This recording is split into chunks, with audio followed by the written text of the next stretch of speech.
ಓಂ ಶ್ರೀ ಗಣೇಶ ಶಾರದಾ ಗುರುಭ್ಯೋ ನಮಃ. ಹರಿ ಓಂ ನಮಃ ಶಿವಾಯ. ನಮಸ್ಕಾರ. ನಾನು ಜ್ಯೋತಿಷ್ಯ ವಿದ್ಯಾರತ್ನ ಆಚಾರ್ಯ ಶ್ರೀಮತಿ ಸುಗುಣ. ಪರಾಭವ ನಾಮ ಸಂವತ್ಸರ ಯುಗಾದಿ ಆಚರಣೆಯೊಂದಿಗೆ ಆರಂಭ ಆಗ್ತಾ ಇದೆ. ನಿಮಗೆಲ್ಲರಿಗೂ ಯುಗಾದಿ ಹಬ್ಬದ ಹೊಸ ವರ್ಷದ ಶುಭಾಶಯಗಳು. ನಿಮ್ಮ ಜೀವನದಲ್ಲಿ ನೆಮ್ಮದಿ, ಆರೋಗ್ಯ, ಆಯುಷ್ಯ, ನಿಮ್ಮ ಕೆಲಸ ಕಾರ್ಯಗಳಲ್ಲಿ ಯಶಸ್ಸು, ಸಮೃದ್ಧಿ, ಕೀರ್ತಿ ದೊರೆಯಲಿ ಅನ್ನುವ ಪ್ರಾರ್ಥನೆಯನ್ನ ವಿಶ್ವಶಕ್ತಿಯಲ್ಲಿ ಮಾಡ್ತಾ ಇದ್ದೇನೆ. ಪರಾಭವ ನಾಮ ಸಂವತ್ಸರ ಹೆಸರೇ ಸೂಚಿಸುವಂತೆ ಸೋಲು ಅನ್ನೋದನ್ನ ಅರ್ಥೈಸುತ್ತೆ. ಸೋಲು ಯಾವುದರ ಉನ್ನತಿಗೆ ಕಾರಣ ಆಗುತ್ತೆ? ಜಗತ್ತಿನ ಅಹಂಕಾರವನ್ನ ಸೋಲಿಸಿ ಒಳ್ಳೆಯದನ್ನ, ವಿನಯತೆಯನ್ನ ಗೆಲ್ಲಿಸುತ್ತೆ ಅನ್ನೋದು ಈ ಸಂವತ್ಸರದ ಫಲದಲ್ಲಿದೆ. ಅಹಂಕಾರವನ್ನ ಸೋಲಿಸಿದಾಗ ಹೊಸ ವಿಷಯಗಳ ಉತ್ಪತ್ತಿ ಆಗುತ್ತೆ, ಅನುಭವ ಆಗುತ್ತೆ, ಜಾಗೃತಿ ಆಗುತ್ತೆ.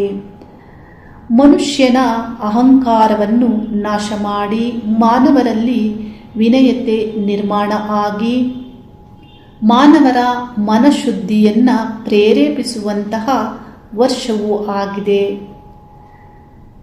ಯುಗಾದಿ ವರ್ಷ ಆರಂಭದಲ್ಲಿ ಯುಗಾದಿಯ ಗೋಚಾರ ಗ್ರಹಗಳ ಭವಿಷ್ಯದ ಫಲಗಳನ್ನು ತಿಳಿಯುವಾಗ ಮುಖ್ಯವಾಗಿ ದೀರ್ಘಕಾಲದವರೆಗೆ ಒಂದು ರಾಶಿಯಲ್ಲಿ ಸಂಚರಿಸುವಂತಹ ಗ್ರಹಗಳನ್ನು ಆಧಾರವನ್ನಾಗಿಟ್ಟುಕೊಂಡು ಫಲಗಳನ್ನು ತಿಳಿಸಲಾಗುತ್ತೆ. ಅದರಲ್ಲಿ ಗುರುಗ್ರಹ ಆರಂಭದಲ್ಲಿ ಮಿಥುನ ರಾಶಿ, ಜೂನ್ ಮಾಸದಲ್ಲಿ ಕಟಕ ರಾಶಿಯನ್ನು ಪ್ರವೇಶಿಸಿ, ಆನಂತರ ಸಿಂಹ ರಾಶಿಯನ್ನು ಪ್ರವೇಶಿಸಿ, ವಕ್ರ ಸಂಚಾರದಿಂದ ಕಟಕ ರಾಶಿಯನ್ನು ಪ್ರವೇಶಿಸಿ, ಕಟಕ ರಾಶಿಯಲ್ಲಿ 1 ವರ್ಷಗಳ ಕಾಲ ಸಂಚಾರ ಮಾಡಲಿದ್ದು, ಶನಿಗ್ರಹ ಮೀನ ರಾಶಿಯಲ್ಲಿ ವರ್ಷ ಪೂರ್ತಿ ಸಂಚಾರ ಮಾಡಲಿದ್ದು, ರಾಹು ಕೇತು ಗ್ರಹಗಳು ಸಿಂಹ ಮತ್ತು ಕುಂಭ ರಾಶಿಯಲ್ಲಿ ಸಂಚಾರ ಮಾಡಲಿದ್ದು, ಈ ವರ್ಷದ ಅಂದರೆ ಡಿಸೆಂಬರ್ ಮಾಸದಲ್ಲಿ ರಾಹು ಕೇತು ಗ್ರಹಗಳು ಸಿಂಹ ರಾಶಿಯಿಂದ ಕಟಕ ರಾಶಿ, ಕುಂಭ ರಾಶಿಯಿಂದ ಮಕರ ರಾಶಿಯನ್ನ ಛಾಯಾಗ್ರಹಗಳು ಪ್ರವೇಶ ಮಾಡಿ ಅಲ್ಲಿ ಸಂಚಾರ ಮಾಡಲಿದ್ದು, ಈ 4 ಗ್ರಹಗಳ ಆಧಾರಿತವಾಗಿ 12 ರಾಶಿಗಳಿಗೆ ಫಲಗಳನ್ನು ತಿಳಿಸ್ತಾ ಇದ್ದೀನಿ. ನಿಖರ ಮತ್ತು ಸತ್ಯತೆಯ ಮಾಹಿತಿಗಳೊಂದಿಗೆ ಫಲಗಳನ್ನು ತಿಳಿಸ್ತಾ ಇದ್ದೇನೆ. ನನ್ನ ಯೂಟ್ಯೂಬ್ ಸಬ್ಸ್ಕ್ರೈಬರ್ಸ್ಗೆ ವಿಶೇಷ ನಿಖರ ಮಾಹಿತಿಯನ್ನು ತಿಳಿಸ್ತಾ ಇದ್ದೇನೆ. ರಾಶಿಗಳಿಗೆ ಗ್ರಹಗಳ ಗೋಚಾರ ಫಲಗಳನ್ನು ತಿಳಿದುಕೊಳ್ಳುವಾಗ ನಿಖರ ಜ್ಯೋತಿಷ್ಯ ಲೆಕ್ಕ ಸತ್ಯತೆಗಳನ್ನು ತಿಳಿಬೇಕಾಗುತ್ತೆ. ವಾರ ಭವಿಷ್ಯ, ಮಾಸ ಭವಿಷ್ಯ ಮತ್ತು ಗ್ರಹಗಳು ರಾಶಿಯಿಂದ ರಾಶಿಗೆ ಪ್ರವೇಶಿಸುವಾಗ ಗೋಚಾರ ಫಲಗಳನ್ನು ಜ್ಯೋತಿಷಿಗಳು ಟಿವಿ, ಮೀಡಿಯಾ, ಯೂಟ್ಯೂಬ್, ಡಿಜಿಟಲ್ ಮಾಧ್ಯಮಗಳಲ್ಲಿ ತಿಳಿಸ್ತಾರೆ. ರಾಶಿಗಳಿಗೆ ಗೋಚಾರ ಗ್ರಹಗಳು ಕಡಿಮೆ ಪ್ರಮಾಣದಲ್ಲಿ ಪ್ರಭಾವವನ್ನು ಮಾಡುತ್ತವೆ ಅನ್ನೋದನ್ನು ಪ್ರತಿಯೊಂದು ವಿಡಿಯೋದಲ್ಲಿ ಈ ಸತ್ಯವನ್ನು ತಿಳಿಸ್ತಾ ಬಂದಿದ್ದೇನೆ. ಬಹುತೇಕ ಜನರಿಗೆ ಈ ಸತ್ಯ ತಿಳಿತಾ ಇಲ್ಲ. ಈಗಿನ ಕಾಲದಲ್ಲಿ ಜಗತ್ತಿನಾದ್ಯಂತ ಇರುವ ಅಭಿಪ್ರಾಯವನ್ನು, ಅನುಭವವನ್ನು, ನಿಖರ ಅಧ್ಯಯನದ ಮಾಹಿತಿಗಳನ್ನು ಗೂಗಲ್ ಟೆಕ್ನಾಲಜಿಯಿಂದ ತಿಳಿಬಹುದಾಗಿದೆ. ಮೊದಲನೇ ಇಮೇಜ್ನಲ್ಲಿ ನೀವು ನೋಡಬಹುದು, ಮೂಲ ಜ್ಯೋತಿಷ್ಯದಲ್ಲಿ ಗ್ರಹಗಳ ಫಲಗಳನ್ನು ನಿರ್ಣಯಿಸುವಾಗ ದಶಾಭುಕ್ತಿ ಫಲಗಳನ್ನೇ ಆಧರಿಸಿ ಎಷ್ಟು ಪ್ರಮಾಣದಲ್ಲಿ ಗ್ರಹಗಳು ಫಲಗಳನ್ನು ನೀಡುತ್ತವೆ ಅನ್ನೋದನ್ನು ತಿಳಿಸಲ್ಪಟ್ಟಿದೆ. ಅಂದರೆ 80% ದಶಾಭುಕ್ತಿ ಗ್ರಹಗಳೇ ಫಲಗಳನ್ನು ನೀಡುತ್ತವೆ. ಗೋಚಾರ ಗ್ರಹಗಳು 20% ಭಾಗದಷ್ಟು ಮಾತ್ರ ಫಲಗಳನ್ನು ನೀಡುತ್ತವೆ ಅನ್ನೋದನ್ನು ಮೂಲ ಜ್ಯೋತಿಷ್ಯ ಶಾಸ್ತ್ರದ ಫಲ ನಿರ್ಣಯದಲ್ಲಿ ತಿಳಿಸಲಾಗುತ್ತೆ. ಗೂಗಲ್ ಸರ್ಚ್ನಿಂದ ನೀವು ತಿಳಿಬಹುದು. 20% ಮಾತ್ರ ಗೋಚಾರ ಗ್ರಹಗಳು ಪ್ರಭಾವವನ್ನು, ಫಲಗಳನ್ನು ನೀಡುತ್ತವೆ ಅನ್ನೋದು. ಎರಡನೇ ಸರ್ಚ್ನಲ್ಲಿ ನೀವು ತಿಳಿಬಹುದು, 20ರಿಂದ 30% ಭಾಗದಷ್ಟು ಮಾತ್ರ ಗೋಚಾರ ಗ್ರಹಗಳು ಪ್ರಭಾವವನ್ನು ಮಾಡುತ್ತವೆ ಅನ್ನೋದು. ಇದರ ಪ್ರಕಾರವಾಗಿ ದಶಾಭುಕ್ತಿ ಗ್ರಹಗಳೇ ನಿಮಗೆ 80 ಭಾಗದಷ್ಟು ಫಲಗಳನ್ನು ನೀಡುತ್ತವೆ. ಸತ್ಯ ಮತ್ತು ನಿಖರತೆಯು ನಿಮಗೆ ತಿಳಿಬೇಕಂದ್ರೆ ಈಶ್ವರಾನುಗ್ರಹ ಬೇಕಾಗುತ್ತೆ, ಕಾಲದ ಪ್ರಭಾವವು ಆಗಬೇಕಾಗತ್ತೆ. ಸತ್ಯವನ್ನು ತಿಳಿಯಿರಿ, ನಿಮ್ಮ ಜ್ಞಾನಾಭಿವೃದ್ಧಿ ಆಗಲಿ ಅನ್ನುವಂತಹ ಶುಭವನ್ನು ಹಾರೈಸ್ತಾ ಇದ್ದೇನೆ.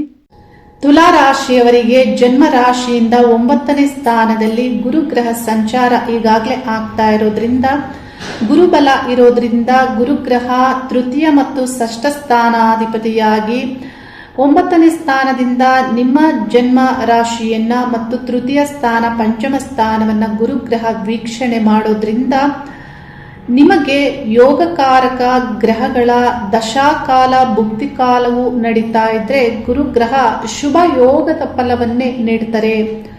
ಅಂದರೆ ಗ್ರಹಗಳು ಹಿಂದಿನ ಕರ್ಮದ ಫಲಗಳನ್ನ ಆಕ್ಟಿವ್ ಮಾಡೋದ್ರಿಂದ ಹಿಂದೆ ನೀವು ಒಳ್ಳೆಯದನ್ನ ಮಾಡಿದ್ರೆ ಈ ಕಾಲದಲ್ಲಿ ನಿಮಗೆ ಒಳ್ಳೆ ಭುಕ್ತಿ ಕಾಲವೇ ನಡೀತಾ ಇರುತ್ತೆ. ಗೋಚಾರದಲ್ಲಿ ಗುರುಗ್ರಹ ನವಮದಲ್ಲಿ ಸಂಚಾರ ಮಾಡೋದ್ರಿಂದ ಆ ಫಲಗಳನ್ನ, ಅದರ ಅದೃಷ್ಟದ ಫಲಗಳನ್ನ ಗುರುಗ್ರಹ ಆಕ್ಟಿವ್ ಮಾಡ್ತಾರೆ. ಯಾರಿಗೆ ಅಶುಭ ಭುಕ್ತಿ ಕಾಲವು ನಡೀತಾ ಇರುತ್ತೆ ಅವರಿಗೆ ಅಷ್ಟು ಶುಭ ಫಲಗಳು ತೋರಿತಾ ಇರೋದಿಲ್ಲ. ಗುರುಬಲವಿದ್ದರೂ ಮಾರಕ ಪಾಪಗ್ರಹಗಳ ಭುಕ್ತಿ ಕಾಲವು ನಡೀತಾ ಇದ್ರೆ ಅವರಿಗೆ ಬಹಳಷ್ಟು ಸಮಸ್ಯೆಗಳನ್ನ ಎದುರಿಸುವಂತೆಯೇ, ಬಾಧೆ ಪಡುವಂತೆಯೇ ಇಲ್ಲಿ ಆ ಭುಕ್ತಿ ಕಾಲದ ಗ್ರಹವೇ ಫಲವನ್ನ ನೀಡುತ್ತಾ ಇರುತ್ತೆ. ಗೋಚಾರದಲ್ಲಿ ಗುರುಬಲ ಇರೋದ್ರಿಂದ ಉತ್ತಮರ ಮಾರ್ಗದರ್ಶನ ಸಿಗಬಹುದು, ಅನಾರೋಗ್ಯ ಇದ್ರೆ ಔಷಧೋಪಚಾರಗಳನ್ನು ಮಾಡಬಹುದು. ಈ ರೀತಿ ಇಲ್ಲಿ ಗೋಚಾರದ ಫಲಗಳು ಗ್ರಹಗಳು ಫಲವನ್ನ ನೀಡುತ್ತೆ. ಆದರೆ ಮೂಲ ನಿಮ್ಮ ಭುಕ್ತಿ ಕಾಲವೇ ಅಶುಭ ಮತ್ತು ಶುಭ ಫಲಗಳನ್ನ ನೀಡುವುದಕ್ಕೆ ಕಾರಣ ಆಗಿರುತ್ತೆ. ಗೋಚಾರದಲ್ಲಿ ಗುರುಗ್ರಹ 9ನೇ ಸ್ಥಾನದಲ್ಲಿ ಸಂಚಾರ ಮಾಡ್ತಾ ಇರೋದ್ರಿಂದ ನಿಮ್ಮ ಜನ್ಮ ರಾಶಿಯನ್ನ ವೀಕ್ಷಣೆ ಮಾಡೋದ್ರಿಂದ ಶುಭ ಭುಕ್ತಿ ಕಾಲವು ನಿಮಗೆ ನಡೀತಾ ಇದ್ರೆ ಗೌರವ ಪ್ರಶಂಸೆಗೆ ಒಳಗಾಗ್ತೀರ. ಯಾವುದೇ ಇಲಾಖೆಯಲ್ಲಿ ನೀವು ಉದ್ಯೋಗಸ್ಥರಾಗಿದ್ದರೆ ಅಥವಾ ನೀವು ವಿದ್ಯಾಸಂಸ್ಥೆಗಳಲ್ಲಿ ಉದ್ಯೋಗಸ್ಥರಾಗಿದ್ದರೆ, ಧಾರ್ಮಿಕ ಕೇಂದ್ರಗಳನ್ನ ನಡೆಸುವವರಾಗಿದ್ದರೆ, ತುಲಾ ರಾಶಿಯವರಿಗೆ ಶಿಕ್ಷಣ, ಆಧ್ಯಾತ್ಮಿಕ ಕ್ಷೇತ್ರ, ನ್ಯಾಯ ಕ್ಷೇತ್ರದಲ್ಲಿ ಮತ್ತು ಉನ್ನತ ಪದವಿಗಳಲ್ಲಿ ಕೆಲಸ ಮಾಡುವಂತಹ ವ್ಯಕ್ತಿಗಳಿಗೆ ಗೌರವ ಮತ್ತು ಪ್ರಶಂಸೆಯ ಕಾಲವು ಆಗಿರುತ್ತೆ. ಯಾವುದೇ ಪ್ರಶಂಸೆಯನ್ನ ಪಡೆದುಕೊಳ್ಬೇಕು, ಗೌರವ ಪಡೆದುಕೊಳ್ಬೇಕು, ತುಂಬಾ ಜನ ಗುರುತಿಸ್ಬೇಕು ಅಂದ್ರೆ, ತುಂಬಾ ಜನರಿಗೆ ನೀವು ಸಹಾಯ ಮಾಡ್ಬೇಕಂದ್ರೆ ಅಂಥದ್ದೇ ಯೋಗದ ಭುಕ್ತಿ ಕಾಲವು, ಗ್ರಹದ ಭುಕ್ತಿ ಕಾಲವು ನಿಮಗೆ ನಡೀತಾ ಇರಬೇಕಾಗತ್ತೆ. ಗುರುಗ್ರಹ ನಿಮ್ಮ ತೃತೀಯ ಸ್ಥಾನವನ್ನ ವೀಕ್ಷಣೆ ಮಾಡ್ತಾರೆ, ನಿಮ್ಮ ಪಂಚಮ ಸ್ಥಾನವನ್ನ ವೀಕ್ಷಣೆ ಮಾಡ್ತಾರೆ. ಈಗಾಗಲೇ ನಿಮ್ಮ ಮನಸ್ಸು ದೈವಿಕವಾದ ಅಂತಃಪ್ರಜ್ಞೆಯಿಂದ ಒಳ ಮನಸ್ಸು ಇರುತ್ತೆ. ಗುರುಗ್ರಹ ದಶಮ ಸ್ಥಾನವನ್ನ ಜೂನ್ ಮಾಸದಲ್ಲಿ ಪ್ರವೇಶ ಮಾಡ್ತಾರೆ. ದಶಮವನ್ನ ಪ್ರವೇಶಿಸಿದರೂ ನಿಮಗೆ ದಶಮದಲ್ಲಿ ಪುಣ್ಯ ಕಾರ್ಯಗಳನ್ನ ಮಾಡುವಂತಹ ಯೋಗದ ಫಲವನ್ನ ನೀಡುತ್ತಾರೆ. ಇಲ್ಲಿ ಈ 2 ಸ್ಥಾನಗಳಲ್ಲಿಯೂ ಗುರು ಒಳ್ಳೆ ಫಲವನ್ನೇ ನೀಡ್ತಾರೆ. ಆದರೆ ಕೆಲವು ವಿಷಯಗಳಲ್ಲಿ ಮಾತ್ರ ಕಾಂಪಿಟೇಟಿವ್ ಆಗಿ ನಿಮಗೆ ಸಂದರ್ಭಗಳು ಬರುವಂತೆ ಇಲ್ಲಿ ಕಾಲ ಬರುತ್ತೆ. ಅಂದ್ರೆ ನಿಮ್ಮ ಉದ್ಯೋಗದಲ್ಲಿ ನಿಮಗೆ ಕಾಂಪಿಟೇಟಿವ್ ಆಗಿ ಯಾರಾದರೂ ಆಪೋಸಿಟ್ ಇರೋರು ಬರಬಹುದು, ಅಥವಾ ನಿಮಗೆ ಶತ್ರು ಹೊಟ್ಟೆ ಕಿಚ್ಚಿಂದ ಆಗ್ಬಹುದು, ನಿಮ್ಮ ಡೆವಲಪ್ಮೆಂಟ್ ಆಗ್ಬೋದು, ಸ್ಥಾನ ಮಾನ ಗೌರವವನ್ನ ಸಹಿಸಲಾಗದೆಯೂ ನಿಮಗೆ ತೊಂದರೆಗಳನ್ನ ಕೊಡುವವರಾಗಬಹುದು. ನಿಮ್ಮ ವಿರೋಧಕ್ಕೆ ಇಲ್ಲಿ ಯಾರಾದರೂ ಬರುವಂತೆ, ಹೊಸದಾಗಿ ಹುಟ್ಟಿಕೊಳ್ಳುವಂತೆಯೂ ಆಗತ್ತೆ. ಏಕೆಂದ್ರೆ ಷಷ್ಠ ಸ್ಥಾನಾಧಿಪತಿ ದಶಮದಲ್ಲಿ ಸಂಚರಿಸುವಾಗ ಉದ್ಯೋಗಕ್ಕೆ ಕಾಂಪಿಟೇಟಿವ್ ಆಗಿ ಯಾರಾದರೂ ಬರುವ ಸಾಧ್ಯತೆ ಇರುತ್ತೆ. ಯಾಕಂದ್ರೆ 6ನೇ ಮನೆ ಶತ್ರು, ಆ ಶತ್ರು ಸ್ಥಾನಾಧಿಪತಿ ಯಾವಾಗ ದಶಮಕ್ಕೆ ಬರ್ತಾರೆ ಆಗ ನಿಮಗೆ ಕಾಂಪಿಟೇಟರ್ ಇದ್ದೇ ಇರ್ತಾರೆ, ಶತ್ರು ಇರ್ತಾರೆ ಅನ್ನೋದೇ ಇಲ್ಲಿ ಅರ್ಥ. ಆದ್ರೆ ಒಬ್ಬ ವ್ಯಕ್ತಿ ಹೆಚ್ಚು ಪ್ರಗತಿಯನ್ನ ಸಾಧಿಸಬೇಕು ಅಂದ್ರೆ ಶತ್ರುಗಳು ಇರಬೇಕಾಗತ್ತೆ. ಏಕೆಂದ್ರೆ ಶತ್ರು ಇದ್ದಾಗಲೇ ನೀವು ನಿಮ್ಮ ಜೀವನವನ್ನ ಸರಿಯಾಗಿ ನಡೆಸುವುದಕ್ಕೆ ಸಾಧ್ಯ ಆಗುತ್ತೆ. ಹಾಗಾಗಿ ಭಯ ಪಟ್ಕೊಳ್ಬೇಡಿ. ಆದರೆ ನಿರ್ಲಕ್ಷ್ಯ ಮಾಡಬೇಡಿ. ನಿಮ್ಮ ಕೇರ್ಫುಲ್ ಹೇಗಿರಬೇಕು ನಡತೆ ವ್ಯವಹಾರಗಳಲ್ಲಿ ಅದನ್ನು ನೀವು ಮ್ಯಾನೇಜ್ ಮಾಡಬೇಕಾಗುತ್ತೆ. ಇನ್ನು ದಶಮ ಸ್ಥಾನದಲ್ಲಿ ಗುರುಗ್ರಹ ಸಂಚಾರ ಆಗೋದ್ರಿಂದ ಪುಣ್ಯ ಕಾರ್ಯಗಳನ್ನು ಮಾಡುವಂತಹ ಕಾಲ ಆಗಿರುತ್ತೆ. ಅಂದರೆ ಪುಣ್ಯ ಕಾರ್ಯವನ್ನ ನೀವು ಹೇಗೆ ಮಾಡಬೇಕು, ಹಣ ಇರಬೇಕು ಅದಕ್ಕೆಲ್ಲ ದಾನ ಧರ್ಮವನ್ನ ಮಾಡಲಿಕ್ಕೆ ಅಂತ ಅಂದುಕೊಳ್ಬೇಡಿ. ಸಹಾಯ ನಿಮಗೇನು ಸಾಧ್ಯವಿದೆ ಅಂತ ಸಹಾಯವನ್ನ ಮಾಡಿ. ಅಂದರೆ ಪ್ರಾಣಿಗಳಿಗೆ ಆಹಾರ ನೀಡುವುದು ಪುಣ್ಯ ಕಾರ್ಯವೇ. ಮನೆಗೆ ಬಂದ ಅತಿಥಿಗೆ ಉತ್ತಮ ಆಹಾರವನ್ನ ನೀಡುವುದು, ಅವರನ್ನು ಗೌರವಿಸುವುದು ಪುಣ್ಯ ಕಾರ್ಯವೇ. ಗುರುಗಳ ಬಳಿ ಹೋಗ್ತೀರಾ, ಗುರುಗಳ ಬಳಿ ಹೋಗುವಾಗ ಫಲಪುಷ್ಪ ತಾಂಬೂಲ ಸಹಿತವಾಗಿ ಹೋಗಿ, ಅದು ಒಂದು ರೀತಿಯ ಪುಣ್ಯ ಕಾರ್ಯವೇ. ಏಕೆಂದರೆ ಗುರುಗಳು ನಿಮಗೆ ಪುಣ್ಯದ ಆಶೀರ್ವದಿಸ್ತಾರೆ. ಹಾಗಾಗಿ ಈ ರೀತಿ ಇಲ್ಲಿ ನಿಮ್ಮ ಪುಣ್ಯವನ್ನ ಹೆಚ್ಚಿಸಿಕೊಳ್ಳುವಂತಹ ಕಾಲ ಆಗಿರುತ್ತೆ. ಯಾರಿಗೆ ಏನು ಸಾಧ್ಯವಿದೆ ಅಂಥದ್ದನ್ನ ಮಾಡಬಹುದು. ಕೆಲವರು ಅಧಿಕಾರ ಯೋಗದಲ್ಲಿ ಇರ್ತಾರೆ, ಉನ್ನತ ಅಧಿಕಾರ ಯೋಗದಲ್ಲಿ ಅವರನ್ನ ಯಾರಾದರೂ ಸಹಾಯ ಕೇಳ್ತಾರೆ, ನಮಗೆ ಇದನ್ನ ಮಾಡಿಕೊಡಿ ಅಂತ. ನೋಡಿ, ಬಹಳ ಒಳ್ಳೆ ಮನಸ್ಸಿಂದ ಬಹಳ ಶೀಘ್ರವಾಗಿ ಆ ಕೆಲಸವನ್ನ ಮಾಡಿಕೊಡುವಂತೆ. ಅದರಿಂದ ಏನಾಗುತ್ತೆ, ಪುಣ್ಯ ಕಾರ್ಯ ಆದಾಗೆ ಆಗುತ್ತೆ. ಹೀಗೆ ದಶಮದಲ್ಲಿ ಗುರು ಸಂಚಾರ ಆಗುವಾಗ ಷಷ್ಠಾಧಿಪತಿ ಆಗಿರೋದ್ರಿಂದ ಉದ್ಯೋಗಕ್ಕಾಗಿ ಹಾರ್ಡ್ ವರ್ಕ್ ಮಾಡ್ತೀರಾ, ಶ್ರಮ ಪಡ್ತೀರಾ. 9ನೇ ಸ್ಥಾನದಲ್ಲಿ ಈಗ ಗುರು ಸಂಚರಿಸ್ತಾ ಇರೋದ್ರಿಂದ 1 ವರ್ಷದಿಂದ ವಿದ್ಯಾಭ್ಯಾಸಕ್ಕಾಗಿ ಹಾರ್ಡ್ ವರ್ಕ್ ಮಾಡಿರ್ತೀರಾ. ಕೆಲವರು ನನಗೆ ನನ್ನ ಒಂದು ವಿಡಿಯೋಗಳನ್ನು ನೋಡಿ ಕೆಲವು ವಿದ್ಯೆಯನ್ನ ಕಲಿಯುವುದಕ್ಕೆ ಈಗಾಗಲೇ ಮುಂದಾಗಿದ್ದಾರೆ. ಕೆಲವರು ಲಾ ಪ್ರಾಕ್ಟೀಸ್ ಮಾಡ್ತಾ ಇದ್ದಾರೆ, ಕೆಲವರು ವೇದಾಧ್ಯಯನವನ್ನ ಮಾಡ್ತಾ ಇದ್ದಾರೆ, ಕೆಲವರು PhD ಮಾಡ್ತಾ ಇದ್ದಾರೆ. ನೋಡಿ, ಯಾವಾಗ ಗುರುಗ್ರಹ ಭಾಗ್ಯ ಸ್ಥಾನವನ್ನ, ಅದೃಷ್ಟ ಹೈಯರ್ ಎಜುಕೇಶನ್ ಸ್ಥಾನವನ್ನ ಪ್ರವೇಶಿಸ್ತಾರೆ, ಅಂತ ಆಲೋಚನೆಗಳು ಈ ಕಾಲದಲ್ಲಿಯೇ ಬರುವುದಾಗಿರುತ್ತೆ. ಇದಕ್ಕೆ ಪ್ರಗತಿಯನ್ನ ನೀಡುತ್ತಾರೆ.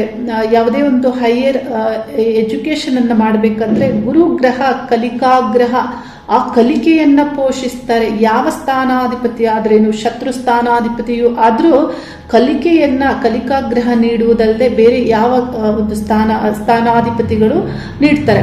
ನೋಡಿ, ಈ ಗುರುಗ್ರಹ ಕಲಿಕಾಗ್ರಹ, ಹಾಗಾಗಿ ಕಲಿಕೆಯನ್ನ 9ನೇ ಸ್ಥಾನದಲ್ಲಿಯೂ ಅವರು ಪೋಷಿಸ್ತಾರೆ. ಇನ್ನು ಈ ಗ್ರಹ ನಿಮ್ಮ ಜನ್ಮರಾಶಿಯನ್ನ ವೀಕ್ಷಣೆ ಮಾಡೋದ್ರಿಂದ ಕೆಲವರಿಗೆ ದಶಾಭುಕ್ತಿ ಕೆಟ್ಟಿರೋದ್ರಿಂದ ಅನಾರೋಗ್ಯಗಳು ಬಾಧಿಸಿರಬಹುದು. ಯಾಕಂದ್ರೆ ಷಷ್ಠಾಧಿಪತಿ ವ್ಯಾಧಿ ಸ್ಥಾನಾಧಿಪತಿ ಜನ್ಮರಾಶಿಯನ್ನ ವೀಕ್ಷಿಸ್ತಾ ಇರೋದ್ರಿಂದ. ಇನ್ನು ಸಾಲ ಸ್ಥಾನಾಧಿಪತಿಯು ಆಗಿರೋದ್ರಿಂದ ಸಾಲವನ್ನ ಮಾಡಿ ನೀವು ಎಜುಕೇಶನ್ಗೆ ಮುಂದಾಗಬಹುದು, ಅಥವಾ ಗುರು ದಶಮಕ್ಕೆ ಬರುವಾಗ, ಕರ್ಮಸ್ಥಾನಕ್ಕೆ ಬರುವಾಗ ಉದ್ಯೋಗಕ್ಕಾಗಿ ಸಾಲವನ್ನಾದ್ರೂ ನೀವು ಮಾಡಬಹುದು. ಅಂದ್ರೆ ಕೆಲವರಿಗೆ ಹೆಚ್ಚು ಬಂಡವಾಳ ಹಾಕಿ ಇನ್ವೆಸ್ಟ್ಮೆಂಟ್ ಮಾಡಿ ಯಾವುದಾದ್ರೂ ಉದ್ಯೋಗ ಆರಂಭ ಮಾಡಬೇಕು ಅನ್ನುವಂತಹ ಆಲೋಚನೆ ಇರುತ್ತೆ. ಈ ಒಂದು ಆಲೋಚನೆಯಲ್ಲಿ ದಶಾಭುಕ್ತಿಗಳನ್ನು ಪರಿಶೀಲಿಸಿಕೊಳ್ಬೇಕಾಗುತ್ತೆ. ಈ ರೀತಿ ದಶಮದಲ್ಲಿ ಗುರುಗ್ರಹ ಒಳ್ಳೆ ಫಲವನ್ನು ನೀಡ್ತಾರೆ. ಅಧಿಕಾರ ಯೋಗದಲ್ಲಿರುವಂತಹ ವ್ಯಕ್ತಿಗಳಿಗೆ ಒಳ್ಳೆಯ ಹೆಸರು, ಅಂದ್ರೆ ಸಮಾಜದಲ್ಲಿ ಒಳ್ಳೆಯ ಹೆಸರನ್ನ ಪಡೆದುಕೊಳ್ಳುವಂತೆ ಗುರುವಿನ ಪ್ರಭಾವ ಆಗಲಿದೆ.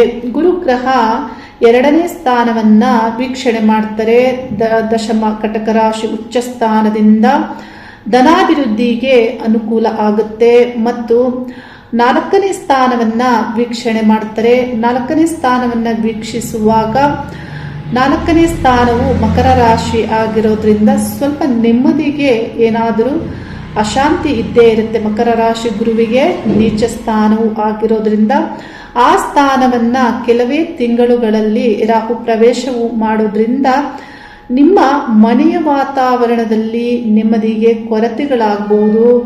ಹಾಗಾಗಿ ಮನೆಯ ವಾತಾವರಣವನ್ನ ಈಗಲೇ ನೀವು ಸರಿಪಡಿಸಿಕೊಳ್ಳೋದು ಬಹಳ ಒಳ್ಳೆಯದು. ಡಿಸೆಂಬರ್ ನಂತರದಲ್ಲಿ ತುಲಾ ರಾಶಿಯವರ 4ಥ ಸ್ಥಾನಕ್ಕೆ ರಾಹು ಪ್ರವೇಶ ಆಗ್ತಾರೆ. ಆ ಮನೆಯ ವಿಷಯಗಳಿಗೆ ಒಳ್ಳೆಯದಲ್ಲ. ಗೃಹ ಆರಂಭ ಮಾಡುವುದಕ್ಕಾಗ್ಬಹುದು, ಬದಲಾವಣೆಗಳನ್ನು ಮಾಡುವುದಕ್ಕಾಗ್ಬಹುದು, ಅಷ್ಟು ಶುಭ ಅಲ್ಲ. ಇನ್ನು ಗುರುಗ್ರಹ ಅಂದ್ರೆ ನಿಮ್ಮ ದಶಮ ಸ್ಥಾನದಿಂದ ನಿಮ್ಮ ಷಷ್ಠ ಸ್ಥಾನವನ್ನು ವೀಕ್ಷಿಸ್ತಾರೆ. ಅಲ್ಲಿ ಈಗಾಗಲೇ ಶನಿ ಸಂಚಾರ ಆಗ್ತಾ ಇದೆ. ಬಹಳ ಹಾರ್ಡ್ ವರ್ಕ್ ಮಾಡುವಂತೆ, ಸೆಲ್ಫ್ ಎಫರ್ಟ್ ಹೆಚ್ಚಾಗಿರುತ್ತೆ. ಏಕೆಂದ್ರೆ ಈಗಲೂ ಗುರುಗ್ರಹ ತೃತೀಯ ಸ್ಥಾನವನ್ನು ದೃಷ್ಟಿಸೋದ್ರಿಂದ ಮತ್ತು ಆ ಸ್ಥಾನವನ್ನ ಶನಿಯು ದೃಷ್ಟಿಸ್ತಾ ಇರೋದ್ರಿಂದ ಬಹಳ ಎಫರ್ಟ್ ಹಾಕ್ತಾ ಇರ್ತೀರಾ. 6ನೇ ಸ್ಥಾನ ದೃಷ್ಟಿ ಹಾಕೋದ್ರಿಂದ ಬಹಳ ಶ್ರಮವನ್ನು ಪಡ್ತೀರಾ.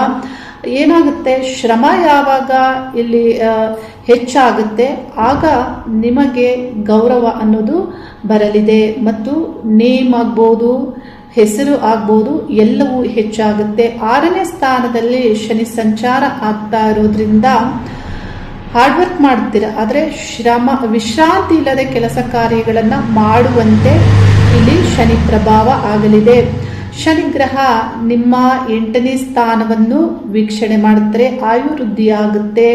ಮತ್ತು 12ನೇ ಸ್ಥಾನವನ್ನ ಶನಿಗ್ರಹ ವೀಕ್ಷಣೆ ಮಾಡ್ತಾರೆ, ಅಧಿಕವಾದಂತಹ ಖರ್ಚು ಆಗುತ್ತೆ. ಇಲ್ಲಿ ಧನಾಭಿವೃದ್ಧಿಗೆ ಗುರುಗ್ರಹ ದ್ವಿತೀಯ ಸ್ಥಾನವನ್ನು ದೃಷ್ಟಿಸ್ತಾರೆ, ಆದರೆ ಶನಿಗ್ರಹ ವ್ಯಯಸ್ಥಾನವನ್ನು ದೃಷ್ಟಿಸೋದ್ರಿಂದ ಅಧಿಕವಾದಂತಹ ಖರ್ಚು ಅನ್ನೋದನ್ನ ಸೂಚಿಸುತ್ತೆ.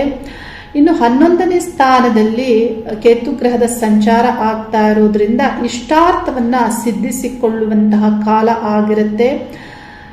ಇಲ್ಲಿ ಅಂದ್ರೆ ಕೇತು ಗ್ರಹ 3 ಮತ್ತು 5 7ನೇ ಸ್ಥಾನವನ್ನ ದೃಷ್ಟಿಸ್ತಾರೆ. 3ನೇ ಸ್ಥಾನವನ್ನ ದೃಷ್ಟಿಸುವುದು ಒಳ್ಳೆಯದೇ. 5ನೇ ಸ್ಥಾನದಲ್ಲಿ ಈಗಾಗಲೇ ರಾಹು ಪ್ರಭಾವ ಆಗ್ತಾ ಇರೋದ್ರಿಂದ, ರಾಹು ಗ್ರಹದ ಸಂಚಾರ ಆಗ್ತಾ ಇರೋದ್ರಿಂದ ವಿದ್ಯಾರ್ಥಿಗಳು ನಿಮ್ಮ ಕಾಲವನ್ನ ಮೊಬೈಲ್ ನೋಡುವುದಕ್ಕೆ, ಟಿವಿ ನೋಡುವುದಕ್ಕೆ ವ್ಯರ್ಥ ಮಾಡ್ತಾ ಇರ್ತೀರಾ. ಹೆಚ್ಚಾಗಿ ಕಾಲವನ್ನ ಕಳೀತಾ ಇರ್ತೀರಾ. ಏನಾಗುತ್ತೆ, ಹೈಯರ್ ಎಜುಕೇಶನ್ ಅನ್ನ ಮಾಡುವ ಉದ್ದೇಶವನ್ನ ನೀವು ಹೊಂದಿದ್ದರೆ ರಾಹು ಆ 9ನೇ ಸ್ಥಾನದಲ್ಲಿರುವಂತಹ ಈಗಿನ ಸಂಚಾರದ ಗುರುವನ್ನ ವೀಕ್ಷಣೆ ಮಾಡೋದ್ರಿಂದ ನಿಮ್ಮ ಹೈಯರ್ ಎಜುಕೇಶನ್ಗೆ ಈ ಎಲ್ಲ ಏನು ಟಿವಿ ನೋಡೋದು, ಮೊಬೈಲ್ ನೋಡೋದು, ರೀಲ್ಸ್ ನೋಡೋದು ಇದೆಲ್ಲವೂ ಎಫೆಕ್ಟ್ ಮಾಡುತ್ತೆ. ರಾಹು ಪ್ರಭಾವ ನಿಮಗೆ ಅದುವೇ ಇಷ್ಟ ಆಗುತ್ತೆ, ಮೈಂಡ್ ಅದರಲ್ಲೇ ರಿಲ್ಯಾಕ್ಸ್ ಆಗುತ್ತೆ ಅನ್ನುವಂತಹ ಒಂದು ಮೈಂಡ್ ಸೆಟ್ ಕೂಡ ಅಲ್ಲಿ ನಿರ್ಮಾಣ ಆಗಿರುತ್ತೆ. ಓದುವುದರ ಕಡೆಗೆ ಗಮನವನ್ನ ತುಲಾರಾಶಿಯವರು ಕೊಡಬೇಕಾಗತ್ತೆ. ಪ್ರೀತಿ ಪ್ರೇಮ ವಿಷಯಗಳಲ್ಲಿ ನಿಮ್ಮ ಇಂದ್ರಿಯಗಳು ಸೆನ್ಸ್ ಆಗುವಂತೆ, ಅವಕಾಶಗಳು ಬರುವಂತೆ, ಅದಕ್ಕೆ ಅಟ್ರಾಕ್ಟ್ ಆಗುವಂತೆ ಇಲ್ಲಿ ರಾಹು ಪ್ರಭಾವವು ಆಗಲಿದೆ. ಆದರೆ ಆ ಸ್ಥಾನಾಧಿಪತಿ 6ನೇ ಸ್ಥಾನದಲ್ಲಿ ಇರೋದ್ರಿಂದ ಅದರಿಂದ ಕೆಲವು ವಿರೋಧಗಳು, ಕಷ್ಟಗಳು ಬರಬಹುದು. ಬಹಳ ಜಾಗೃತಿಯಿಂದ ಇರಬೇಕಾಗುತ್ತೆ ಈ ಪ್ರೀತಿ ಪ್ರೇಮದ ವಿಷಯದಲ್ಲಿ. ಮತ್ತು ಇನ್ವೆಸ್ಟ್ಮೆಂಟ್ ಹೆಚ್ಚಾಗಿ ಮಾಡುವವರು ನೀವಾಗಿದ್ರೆ ನಿಮ್ಮ ದಶಾಭುಕ್ತಿಗಳನ್ನ ಪರಿಶೀಲಿಸಿಕೊಳ್ಳಿ. ಯಾಕಂದ್ರೆ ಪಂಚಮದಲ್ಲಿ ರಾಹು ಸಂಚಾರ ಆಗ್ತಾ ಇರೋದ್ರಿಂದ ಕೆಲವು ಕಾಲದಲ್ಲಿ ರಾಹು ಗ್ರಹ ನಷ್ಟವನ್ನ ನೀಡುತ್ತಾರೆ. ಮತ್ತು ಇಲ್ಲಿ ವ್ಯಯಸ್ಥಾನವನ್ನ ಶನಿಯು ದೃಷ್ಟಿಸ್ತಾ ಇರೋದ್ರಿಂದ ಈ ರೀತಿ ಇಲ್ಲಿ ಗ್ರಹಗಳ ಗೋಚಾರದ ಫಲಗಳು ಇದೆ. ತುಲಾರಾಶಿಯವರಿಗೆ ಮಿತ್ರರ ಸಹಕಾರವೂ ಸಿಗಲಿದೆ. ಆದರೆ ಅದೇ ತರ ಶತ್ರುಗಳು ಇಲ್ಲಿ ಅನಾನುಕೂಲವನ್ನ ಮಾಡುತ್ತಾರೆ. ಅಂದ್ರೆ ತೃತೀಯ ಸ್ಥಾನಾಧಿಪತಿ ಉಚ್ಚ ಆಗಿರುವುದು ಒಳ್ಳೆಯದೇ, ಆದರೆ ಅದೇ ತರ ಆ ಶತ್ರು ಸ್ಥಾನಾಧಿಪತಿಯು ಆಗಿರೋದ್ರಿಂದ ಶತ್ರುಗಳ ಬಾಧೆಯು ನಿಮಗೆ ಇರಲಿದೆ. ಬಹಳ ಬುದ್ಧಿವಂತಿಕೆಯಿಂದ ಸಮಸ್ಯೆಗಳನ್ನ ನೀಡ್ತಾ ಇರ್ತಾರೆ. ಹೀಗಾಗಿ ಯಾವುದೇ ವಿಷಯ ಆದರೂ ಕೇರ್ಫುಲ್ ಆಗಿ ನೀವು ಹ್ಯಾಂಡಲ್ ಮಾಡಬೇಕಾಗತ್ತೆ. ದಶಾಭುಕ್ತಿಗಳ ಪ್ರಕಾರವಾಗಿ ನಿಮ್ಮ ಗುರಿ ಆಲೋಚನೆಗಳನ್ನ ನೀವು ರಚಿಸಬೇಕಾಗತ್ತೆ. ಶತ್ರುಗಳೊಂದಿಗೆ ನೀವು ಬುದ್ಧಿವಂತಿಕೆಯಿಂದ ಇರಬೇಕಾಗತ್ತೆ. ಇಲ್ಲ ಆದಲ್ಲಿ ಕಾನೂನು ತೊಡಕುಗಳು ನಿಮಗೆ ಹೆಚ್ಚಾಗಿ ಸಮಸ್ಯೆಗಳನ್ನ ತರಬಹುದಾಗುತ್ತೆ. ಭುಕ್ತಿ ಕಾಲವು ಕೆಟ್ಟಿದ್ದರೆ ಗುರುಗ್ರಹದ ಮತ್ತು ಶನಿಗ್ರಹದ ಈ ಎಲ್ಲಾ ಶುಭ ಫಲಗಳು ನಿಮಗೆ ದೊರೆಯೋದಿಲ್ಲ. ಬದಲಾಗಿ ಜೀವನದಲ್ಲಿ ಬಹಳಷ್ಟು ಸ್ಟ್ರಗಲ್ ಮಾಡುವಂತೆ ಆಗುತ್ತೆ.